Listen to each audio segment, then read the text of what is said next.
Бүгінгі видеода беттегі қара нүктені 5 минутта кетіретін масканы дайындаймыз. Видеоны соңына дейін қараңыз. Беттегі қара точканы кетіре алмай жүрсіз бе? Бетті текстеп бір қалыпты ете алмай жүрсіз бе?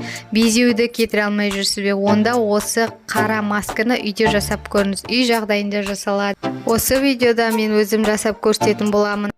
Ал сіздер оған дейін каналдың дамуына үлес қосып, каналыма тіркеліп, лайк басып, және де құрбыларыңызға, туыстарыңызға, достарыңызға тарата жүріңіздер. Бірінші ол үшін активированный уголь аласыз, 2 таблетка. Оны ұнтайсыз да стаканға салып дайындап қоясыз.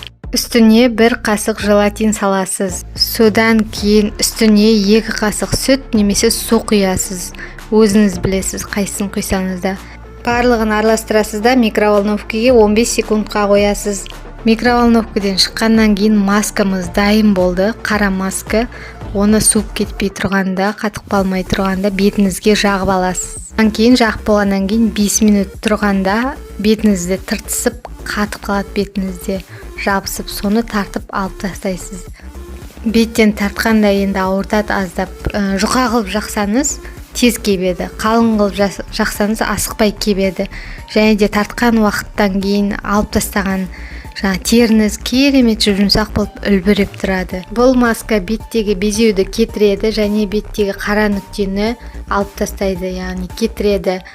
3 күнде бір жасап тұрсаңыз беттегі қара нүкте қалмайды, тап-таза болып қалады. Осымен пайдалы видео соңына жетіп қалды. Егер ұнаса лайк басып, каналыма тіркеліп және достарыңызбен, құрбыларыңызбен бөлісе жүріңіздер. Пайдалы ақпарат барлық адамға керек болып қалады. Денсаулықтарыңыз мықты болсын, сау болыңыздар.